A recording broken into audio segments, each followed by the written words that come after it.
elections are being rigged.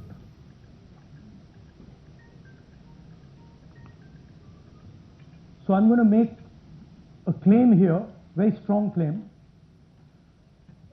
about CEC Gyanesh Kumar. And this is not something I'm saying lightly. I'm the leader of the opposition in the Lok Sabha.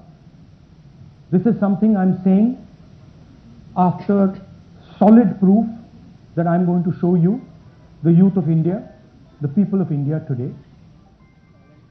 Proof that is black and white, absolutely clear, that the Chief Election Commissioner of India is protecting the people who have destroyed Indian democracy.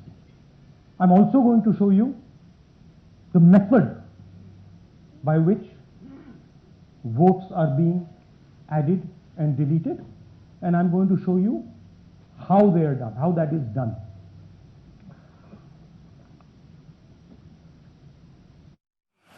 By which votes are being added and deleted, and I'm going to show you how they are done, how that is done. In election after election, someone, some force, some group of people has been systematically targeting millions of voters for deletion across India. This is something that we've heard again and again and again.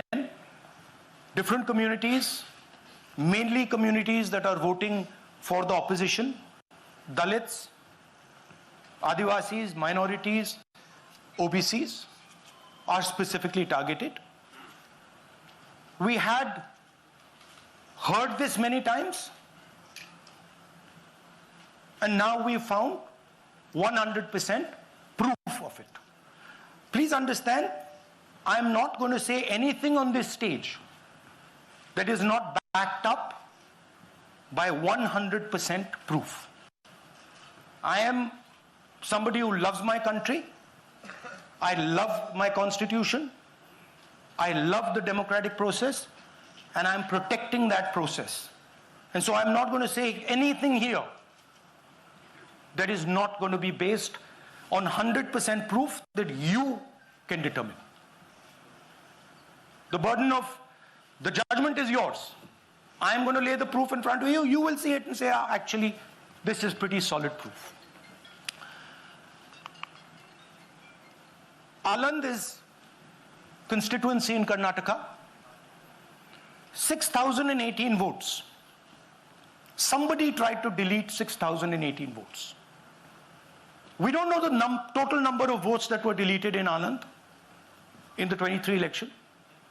They are much higher than 6,018, but somebody got caught deleting 6,018 votes. And it was caught, like most crimes, by a coincidence.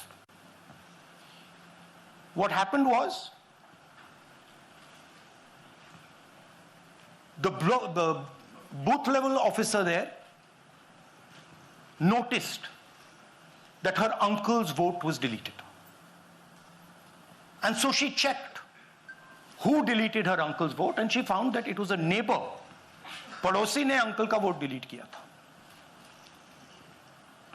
उसने जाके पड़ोसी से पूछा कि आपने मेरे uncle का vote क्यों डिलीट किया. पड़ोसी ने कहा मैं तो जानता ही नहीं, मैंने तो कुछ वोट डिलीट ही नहीं किया. Neither did the person deleting the vote know, nor did the person whose vote was deleted know. Some other force hijacked the process and deleted the vote. And as luck would have it, got caught. What does the operation look like? In Aland, 6,018 applications were filed, impersonating voters. The people who filed these applications actually never filed them. And we will show you evidence of that on this stage. The filing was done automatically using software. We will show you that. Mobile numbers from outside Karnataka, from different states. And you can see on the map, from different states were used to delete numbers in Aland. And it was done targeting Congress voters. So this was not random. We will show you again that these deletions were specifically targeting booths where the Congress party was winning. Here is example number one, lady called Godabai. Someone created fake logins, deleted 12 voters, attempted to delete because then this was stopped. Godabai, of course, has no idea. Can you show us what Godabai has to say about this? Election time ಈಗ ನಾ ಅರ್ಜಿ ಹಾಕಿಲ್ಲ, ನನಗೆ ಅದಕ್ಕೆ ಸಂಬಂಧ ಇಲ್ಲ, ಅದು ಯಾರು ಹೊಟ್ಟಿ ಕಿಚ್ಚಿ ಯಾರು ಏನ ಹಾಕ್ಯಾರ ಅನ್ನೋದು ನನಗೆ ಗೊತ್ತಿಲ್ಲ. So she has no idea. These were the cell phone numbers that were used to delete these people. These are not from Karnataka. These numbers are from different states. You can see here.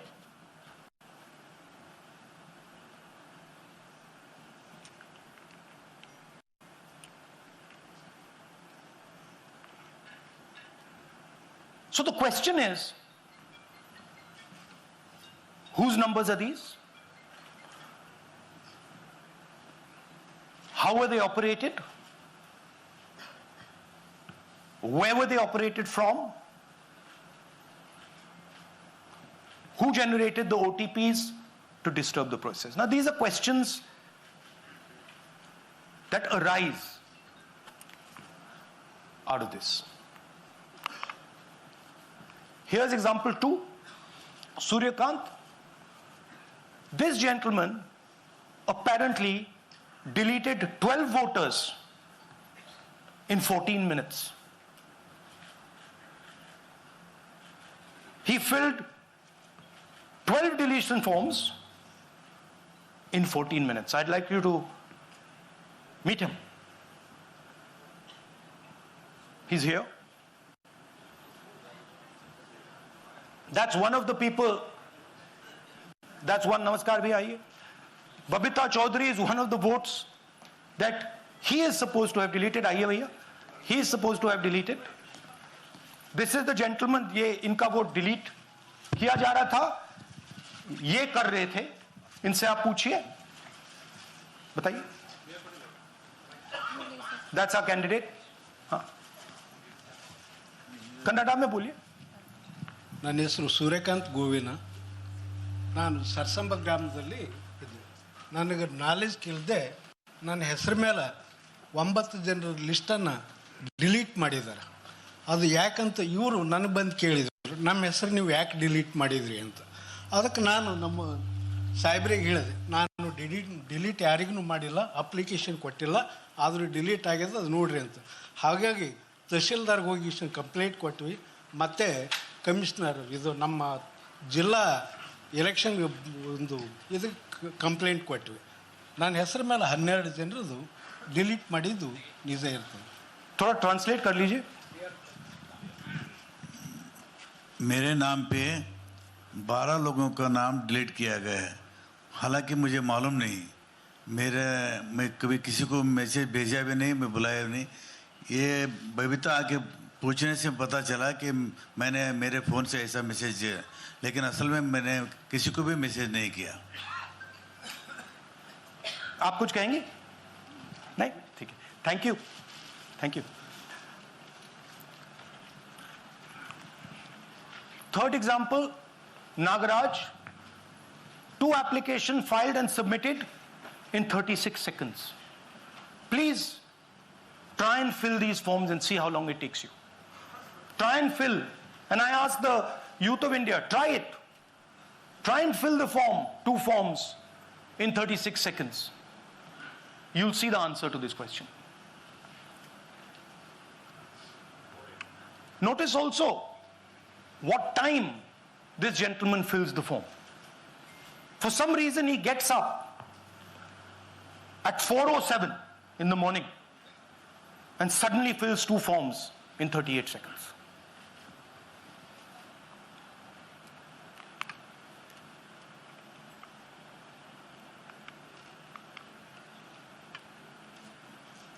Now let's talk about how this is being done and why I'm saying, and we are saying, that this is being done in a centralized manner. And this is being done not using individuals, but using software. Look at the serial numbers. Serial number 1, serial number 1, serial number 1, serial number 1. Serial number 1 means that this is the first person whose name, this is the first name in the booth. So a software is picking up the first name in the booth and using it to delete voters. So someone ran an automated program that ensured the first voter of the booth was the applicant. That same person got cell phones from outside the state, used them to file the applications. And we are pretty certain that this was done in a centralized manner and it was done at scale. This was not done in a, at a worker level. This was done at a call center level. Okay? Targeted deletions in strong Congress booths. The top 10 booths with maximum deletions are Congress strongholds. Congress won 8 other 10 booths in 2018. This was not a coincidence. This is a planned operation. Now, let's come to why I'm making such a direct accusation about this gentleman, Gyanesh Kumar. There is an ongoing investigation on this matter in Karnataka. The CID of Karnataka has sent 18 letters in 18 months. 18 letters in 18 months to the Election Commission. And they have asked the Election Commission for some very simple facts. Number 1, give us the destination IP from where these forms were filled. Number 2, give us the device destination ports from where these applications were filed. And number 3, most important, give us the OTP trails, because when you file, you have to get an OTP. 18 times in 18 months. The CID of Karnataka has written to the Election Commission for this. And they are not giving it. Why are they not giving it? Because this will lead us to where the operation is being done from. And we are absolutely convinced where this is going to lead. I'll give you a little bit of the chronology. FIR is filed February 23. Karnataka CID writes to ECI requesting all details of these numbers and these transactions almost immediately in March. In August, EC gives a reply, doesn't fulfill any of the demands, and doesn't give us the information. Doesn't give the CID of Karnataka the information that will lead them to their destination. January 24, Karnataka CID writes to ECI again and says, please send us full information. No answer. Karnataka CID by September 25, last letter went in September 25, has written 18 reminder letters. While this is going on, the CEC of Karnataka writes to the Election Commission in Delhi and says, there is a matter. Please provide this information. And the CEC of Karnataka multiple times asks the Election Commission. No answer. Now this is absolute solid proof that Gyanesh Kumar is protecting the people who are doing this. This is also absolute solid proof, what I've shown you, that this is being done in a centralized way, this is being done at scale, and this is being done using large resources. Question is, who is the someone? And the answer is with the EC today. The Election Commission of India knows who is doing this. And I want every single youngster in India to know that they are attacking this. And this is your future. When they are not giving this information, they are defending the murderers of our democracy. And it is important that every youngster knows this. Your jobs, your future, your aspirations all come from this instrument. And the Chief Election Commissioner, Mr. Gyanesh Kumar, is not telling the CID of Karnataka who is doing this. This is not an isolated case. There are many such cases. Here is another one. Maharashtra, Rajora, same idea. 6,850 targeted voters added. Anand we caught deletions, Rajora we caught additions. But the basic idea is the same. Phones from outside, people who are supposed to have added voters don't know that they've added voters. People who've deleted voters don't know that they've deleted voters. You can see, you might remember that, those names there. JW, JW, JW, JW from the last presentation. Same model. So it's the same system that is doing this. It's doing it in Karnataka. It's doing it in Maharashtra. It's done it in Haryana. It's done it in UP. And we have proof of all of it.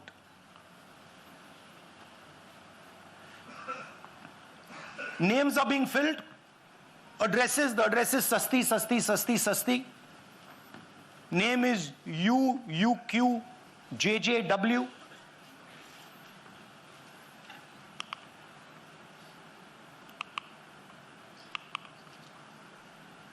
So, what are we saying here? That the Chief Election Commissioner of India, Gyanesh Kumar, needs to stop protecting the people who are destroying Indian democracy. We have given you 100% bulletproof proof here. It cannot be doubted. You have seen it with your own eyes. Right? EC has to release this data of these phones, these OTPs, within a week. Otherwise, we will know for sure that Gyanesh Kumar is protecting the people who are destroying and attacking the Constitution. Thank you. धन्यवाद. पीठ हिंदी में बोले? हिंदी कर. नहीं, reverse कर लीजिए. पूरा हिंदी में बोल देता हूँ. पूरा हिंदी में. देखिए, ये एच बॉम्ब तो नहीं है. एच बॉम्ब आ रहा है. हाइड्रोजन बॉम्ब आ रहा है. ये एक और उदाहरण है वोट चोरी का. पिछली बार मैंने आपको एडिशंस के बारे में बताया था. ये हम आपको डिलीशंस के बारे में दिखा रहे हैं. और सबूत के साथ हम आपको दिखाएंगे कि ये जो डिलीशंस हुए हैं ये सेंट्रलाइज तरीके से कॉल सेंटर के प्रयोग करके, सॉफ्टवेयर के प्रयोग करके किए गए हैं.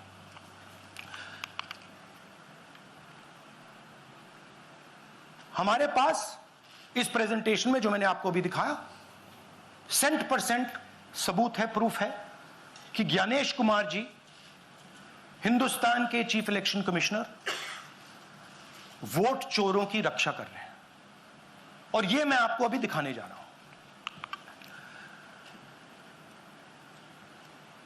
हर इलेक्शन में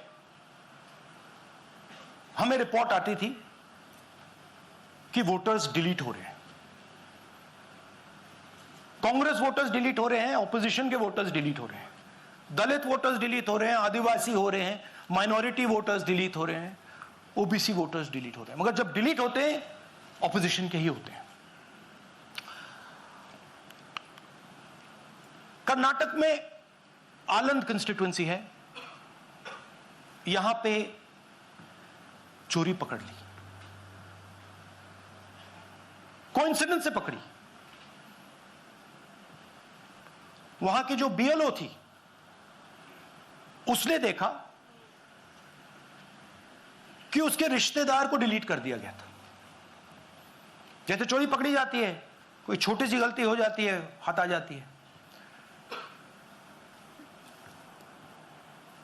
आलंद में 6018 वोटर्स डिलीट हुए, उसमें से इनकी रिश्तेदार थे।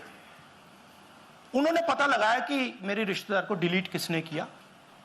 पता लगा कि पड़ोसी ने रिश्तेदार को डिलीट किया। बीएलओ ने जाके पड़ोसी से पूछा कि भाई आपने मेरे रिश्तेदार को क्यों डिलीट किया। पड़ोसी ने कहा मैंने तो नहीं किया।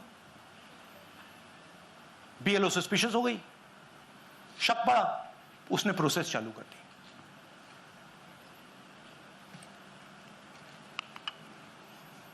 पता क्या लगा कि कोई ना कोई, किसी ने आलंद में वोटर डिलीशन सिस्टमैटिकली ऑर्गेनाइज तरीके से, सेंट्रलाइज तरीके से किया।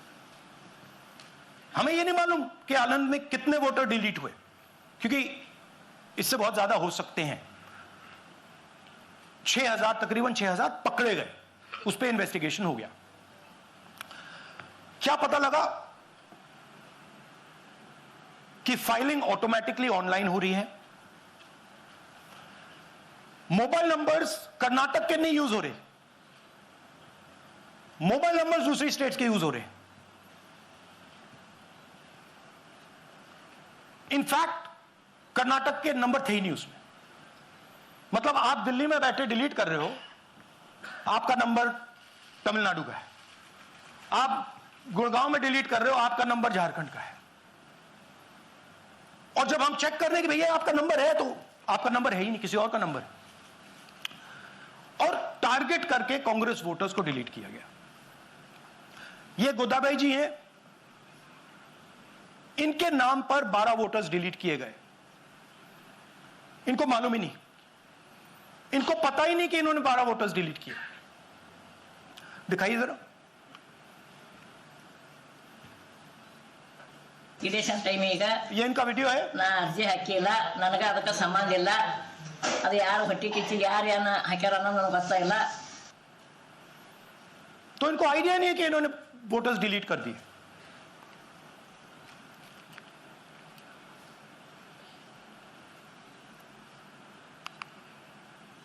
ये सारे के सारे जो नंबर्स हैं, ये कर्नाटक के नंबर्स नहीं है, ये अलग अलग स्टेट्स के नंबर्स हैं। और इन नंबर्स को आप फोन करके देखिए, रिप्लाई नहीं आता है।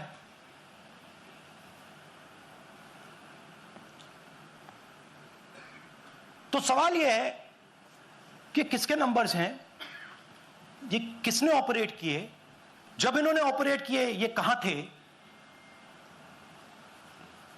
आईपी एड्रेस क्या था, ओटीपी कैसे जनरेट हुआ, कहां गया, ये सवाल है।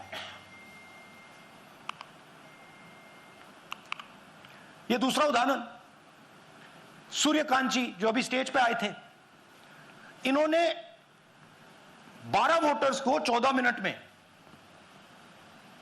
डिलीट कर दिया। आप फॉर्म भरने की कोशिश कीजिए, डिलीशन फॉर्म भरने की कोशिश कीजिए, देखिए। और जब हमने इनसे पूछा कि भैया आपने ये कैसे किया, वो कहते हैं मैंने तो नहीं किया, मैं तो जानता ही नहीं हूं।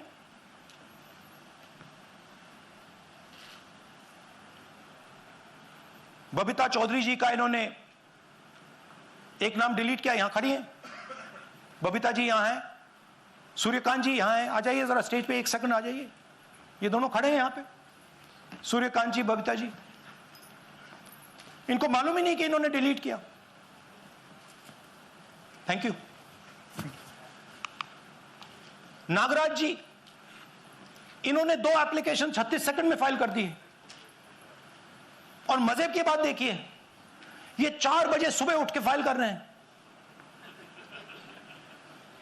पता नहीं क्या हुआ, 4 बजे सुबह कहा कि भैया मैं 2 वोटर को डिलीट करूंगा, और कितने 36 सेकंड में डिलीट कर दिए, फिर सो गए।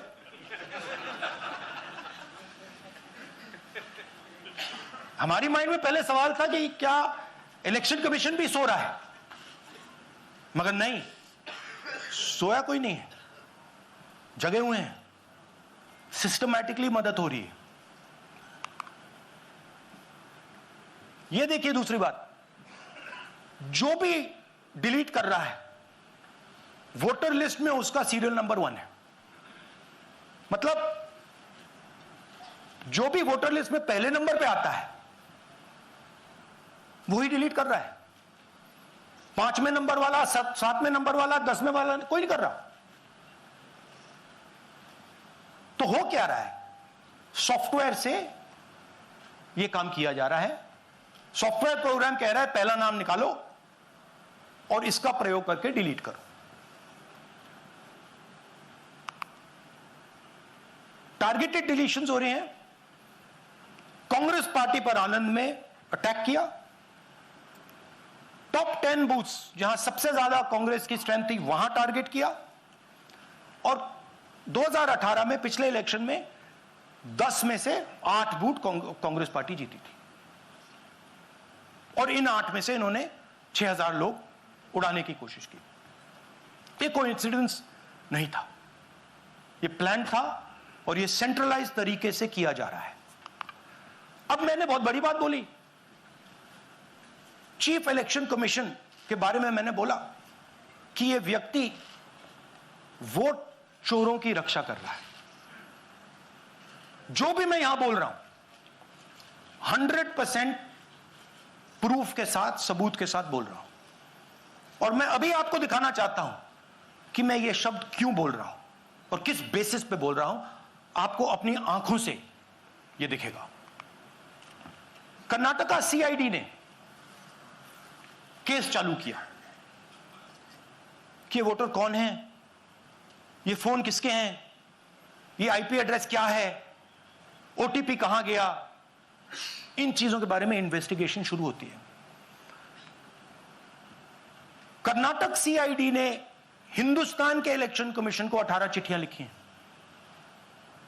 हमें आप ये इंफॉर्मेशन दीजिए, बिल्कुल क्लियर है, डेस्टिनेशन आईपी दीजिए, डिवाइस डेस्टिनेशन पोर्ट दीजिए, ओटीपी ट्रेल्स दीजिए, फोन नंबर्स दीजिए, फोन नंबर्स के मालिकों के नाम दीजिए। क्लियरली पूछा है, नो आंसर। 18 चिट्ठी CID Karnataka, no answer from chief election commissioner, no answer from election commission. Timeline देखिए,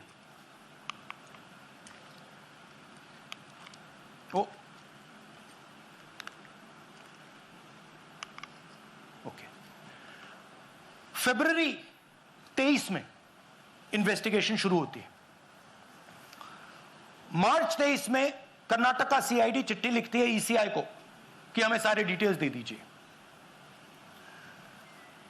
अगस्त में इनकंप्लीट डिटेल्स दी जाती है, जिससे कोई इन्वेस्टिगेशन आगे नहीं बढ़ेगा।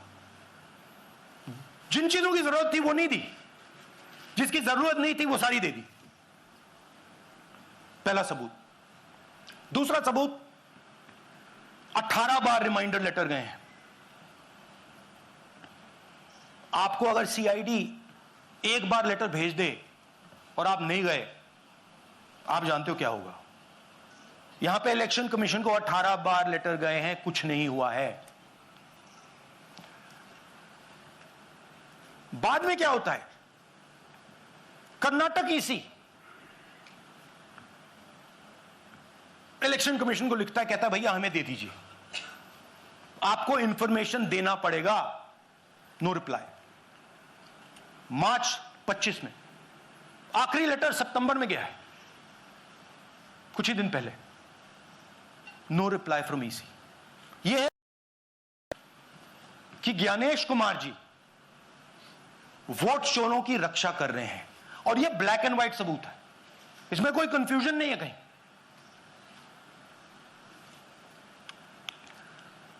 तो सवाल उठता है, ये है कौन जो सेंट्रलाइज तरीके से कॉल सेंटर के प्रयोग से, सॉफ्टवेयर से अलग अलग प्रदेशों में वोट डिलीट कर रहे हैं, ऐड कर रहे हैं? इलेक्शन कमीशन जानता है, ज्ञानेश कुमार जी जानते हैं। अच्छा, ये सिर्फ आनंद में नहीं हुआ, ये अलग अलग कंस्टिट्यूएंसीज में हुआ है। आनंद में लीगल प्रोसेस चालू हो गई, पकड़ लिया। यहां महाराष्ट्र में उसी मोडस ऑपरेंडी से, उसी सिस्टम से यहां पे वोट ऐड हुए हैं। आनंद में डिलीट, रजौरा में एडिशन, 6850। आपको याद होगा पिछले प्रेजेंटेशन में मैंने आपको नाम दिखाए थे, ये देखिए वही नाम यहां है। वही सिस्टम महाराष्ट्र में चल रहा है जो कर्नाटक में चल रहा था।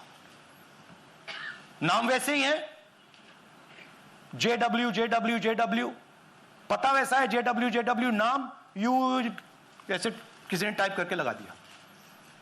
तो जो ये काम कर रहा है, ये उत्तर प्रदेश में, हरियाणा में, बिहार में, कर्नाटक में, महाराष्ट्र में वही कर रहा है।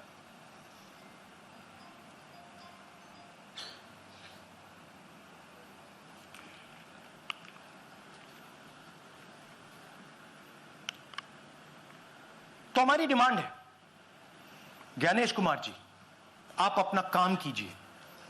आपने ओथ लिया है, आप हिंदुस्तान के चीफ इलेक्शन कमिश्नर हैं। आपसे कर्नाटक की CID सबूत मांग रही है। आप कर्नाटक की CID को यह सबूत 1 सप्ताह के अंदर दे दीजिए, नहीं तो पूरा हिंदुस्तान के सारे युवा इस बात को एक्सेप्ट करेंगे कि आप हिंदुस्तान के कॉन्स्टिट्यूशन, हिंदुस्तान के संविधान की हत्या में शामिल हो, हिंदुस्तान के संविधान की रक्षा नहीं कर रहे हो, और वोट चोरों की आप मदद कर रहे हो। Thank you. और थोड़ी देर में हम आपको हाइड्रोजन बॉम्ब दिखाने जा रहे हैं। नहीं, आज नहीं, थोड़ी देर में उसकी प्रिपरेशन चल रही है। क्योंकि हम देखिए, मैंने टीम से कहा है कि अगर मैं स्टेज पे जा रहा हूं, ब्लैक एंड व्हाइट प्रूफ नहीं होगा, मैं नहीं जाऊंगा। अगर ब्लैक एंड व्हाइट प्रूफ होगा, जो कोई मतलब उसको निगेट नहीं कर सकता, मैं जाऊंगा। मैं देश के कॉन्स्टिट्यूशन की रक्षा कर रहा हूं, संविधान की रक्षा कर रहा हूं, मैं लोकतंत्र की रक्षा कर रहा हूं, और मैं सच्चाई आपके सामने रख रहा हूं। बहुत बहुत धन्यवाद, नमस्कार, जय हिंद। सर 3 सवाल। PTI से संजीव चोपड़ा। या राहुल जी, दिस साइड। या राहुल जी इधर, हाँ, कहाँ है? To your right. हाँ, हेलो। राहुल जी, आज आपने नया खुलासा किया है कि कैसे वोट चोरी हो रही है। आपने पहले भी महादेवपुरा के बारे में बताया कि कैसे एडिशंस हो रही हैं, अब आपने बताया कैसे डिलीशंस हो रही हैं। लेकिन देखने में ये आ रहा है कि इलेक्शन कमीशन इस पे कोई एक्शन नहीं ले रहा, और आगे चल के वो तैयारी कर रहे हैं पूरे देश में SIR लाने की। तो आप इस मुहिम को आगे कहां तक ले जाएंगे, और SIR के बारे में क्या करने वाले हैं? देखिए, हम आपके सामने क्रिमिनलिटी रख रहे हैं, हमारा काम आपके सामने सच्चाई रखने का है, और हम रख रहे हैं। हिंदुस्तान में दूसरे इंस्टीट्यूशंस भी हैं, सिर्फ इलेक्शन कमीशन नहीं है, लीगल सिस्टम है, उनको भी इन चीजों को देखना चाहिए। यहां पे हम चीफ इलेक्शन कमिश्नर के बारे में ब्लैक एंड व्हाइट कह रहे हैं। आपने कहा कि हमने एडिशन डिलीशन दिखाया, पहले प्रेजेंटेशन में मैंने एडिशन दिखाया था, अब हमने डिलीशन दिखाया है, मगर हमने एक और चीज जोड़ दी है, एडिशन और डिलीशन का सिस्टम, उसका स्ट्रक्चर, उसका तरीका। और हमने यह दिखाया है कि जो डिलीट कर रहा है, जो ऐड कर रहा है, महाराष्ट्र में, कर्नाटक में, यूपी में, वो एक ही आदमी है, एक ही फोर्स है। हमने आपको एड्रेसेस दिखाए। Same system is being used in Maharashtra, is being used in Karnataka, is being used in Uttar Pradesh, is being used in Haryana. Same people are doing it. ANI से Siddharth, ANI। Sir, this side sir. हाँ sir, on your left sir. हाँ, on your left, this side sir, on your left. Sir, मेरा आपसे सवाल ये है कि जब आप कह रहे हैं कि ज्ञानेश कुमार जो चीफ इलेक्शन कमिश्नर है, उन्हें पता है ये कौन कर रहा है, हाँ। और ये पॉलिटिकल फायदा जरूर किसी को हो रहा है। आप कह रहे हैं कांग्रेस के बूथ के ऊपर ही हाँ। सारे वोट्स डिलीट किए जा रहे हैं, तो वो कौन लोग आपके हिसाब से हैं जिनको ये फायदा पहुंच रहा है, पहला। और दूसरा ये कि वो आपने एक देखिए, हफ्ते का हाँ, समय दिया sorry। है, जब आपने एक हफ्ते का समय दिया है, तो क्या एक हफ्ते बाद आप इसको आगे कैसे इनिशिएट करेंगे? क्या आप लोग कोर्ट का रास्ता अपनाएंगे या और कोई हायर एजेंसी से इस बात की डिमांड करेंगे? क्योंकि ये ऑर्गेनाइज्ड तरीके से क्राइम दिखाई दे रहा है जो आप बता रहे हैं, अगर आपकी बात के ऊपर जाएं। देखिए, फ्रैंकली ये जो मैं यहां कर रहा हूं, ये मेरा काम नहीं है। मेरा काम डेमोक्रेटिक सिस्टम में पार्टिसिपेट करने का है। मेरा काम डेमोक्रेटिक सिस्टम की रक्षा करने का नहीं है।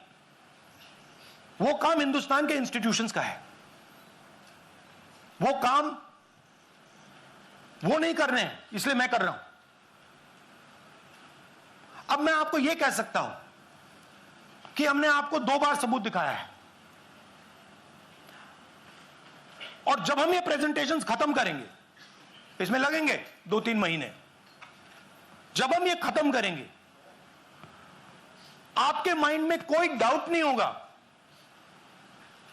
कि हिंदुस्तान में state after state, Lok Sabha after Lok Sabha चोरी हो रही है। तो मेरा काम सच्चाई दिखाने का है। मैं हिंदुस्तान की जनता को, हिंदुस्तान के युवाओं को सच्चाई दिखा सकता हूं। यह मेरा काम है। उनकी जो इंटरेस्ट है, क्योंकि ये जो कॉन्स्टिट्यूशन है, ये हिंदुस्तान की जनता का रखवाला है, प्रोटेक्टर है, और मैं इसकी प्रोटेक्शन कर रहा हूं। इसकी प्रोटेक्शन करने का काम हिंदुस्तान के इंस्टीट्यूशंस का है, हिंदुस्तान के ऑपोजिशन लीडर का नहीं है, मगर इंस्टीट्यूशंस नहीं करने हैं। अच्छा, एक इंटरेस्टिंग बात आई है जो मैं आपको बताना चाहता हूं कि इलेक्शन कमीशन के अंदर से हमें मदद मिलनी शुरू हो गई है। मैं साफ बोल देता हूं, इलेक्शन कमीशन के अंदर से, पहले नहीं हो रहा था, अब इलेक्शन कमीशन के अंदर से इंफॉर्मेशन आ रही है। यह रुकेगा नहीं, यह रुक नहीं सकता है, क्योंकि हिंदुस्तान की जनता इस बात को एक्सेप्ट नहीं करेगी। एक बार हिंदुस्तान की जनता को, हिंदुस्तान के युवाओं को पता लग गया कि वोट चोरी हो रही है, उनकी शक्ति लग जाएगी। IANS से आलोक झा। इस तरह से नहीं प्लीज। IANS से आलोक झा। वो भी मैं आपको दिखा दूंगा, वो भी मैं आपको प्रूफ के साथ दिखा दूंगा, है हमारे पास। राहुल जी, हाइड्रोजन बॉम्ब में ब्लैक एंड व्हाइट है। मैं फाउंडेशन लगा रहा हूं, मैं फाउंडेशन क्रिएट कर रहा हूं, है हमारे पास। मैं स्टेज पे बिना प्रूफ के नहीं चढ़ूंगा, बता रहा हूं। राहुल जी, आपने कहा, ऐसे मत पूछिए please. Last question, Rahul ji, IANS से आलोक झा। राहुल जी इधर। आपने कहा आपके पास आलोक झा इधर सर। कहां है जी? हाँ, आपने कहा सर कि आपके पास पुख्ता सबूत है, ब्लैक एंड वाइट सबूत है, तो क्या अगर ईसीआई अभी जवाब नहीं देती है तो कोर्ट का रुख करेंगे, ये ऑप्शन है आपके पास, जाएंगे? देखिए, मैंने कहा कि मेरा काम as opposition leader normal situation में मेरा काम ऑपोजिशन का रोल है, सरकार पे प्रेशर डालने का रोल है। मेरा काम हिंदुस्तान के लोकतंत्र को बचाने का नहीं है। मैं वो काम कर रहा हूं, इस स्टेज पे मैं वो काम कर रहा हूं। तो मेरी सोच है कि as a patriotic Indian, as somebody who loves India, who loves the constitution, it is my duty to put the truth in front of the people of India. अब अगर हिंदुस्तान के इंस्टीट्यूशंस कुछ करना चाहते हैं, वो करेंगे। उनमें भी बहुत लोग हैं, जैसे मैंने आपसे कहा, मैं सरप्राइज हो रहा हूं, इलेक्शन कमीशन से लोग आ रहे हैं, इंफॉर्मेशन दे रहे हैं और बढ़ रहा है वो। सर, क्या जब तक सीईसी ज्ञानेश कुमार अपने पद पर है, जैसा कि आप कह रहे हैं कि वो फ्री एंड फेयर इलेक्शन होने नहीं देंगे, तो तब तक इलेक्शन का मतलब क्या रह जाएगा? क्या आप इनको हटाए जाने के लिए आएंगे, इस्तीफा देने के लिए? हाँ, तो आप इमेजिन कीजिए, और ये शॉकिंग बात ये है बस कि ये अभी शुरू नहीं हुआ, ये 10-15 साल से चल रहा है। ये सिस्टम है, ये स्ट्रक्चर है। हिंदुस्तान की जो डेमोक्रेसी है वो हाईजैक हो गई है। I am shocked, frankly. Democracy, brothers and sisters, democracy can only be saved by the people of India. Nobody else can save democracy. Rahul Gandhi can come here and say something and say this is the truth. But the people of India, who I believe in, who I love, can do it. The day the people of India realize that आपका जो लोकतंत्र है, आपका जो संविधान है, वो आपसे चोरी हो गया है, उस दिन काम हो जाएगा। Thank you. अब आप लोग अपने स्थान पर खड़े हो जाइए राष्ट्रगान के लिए। ये है इनकी डिटेल लिस्ट, देख लीजिए। राष्ट्रगान के लिए अपने स्थान पर खड़े हो जाइए।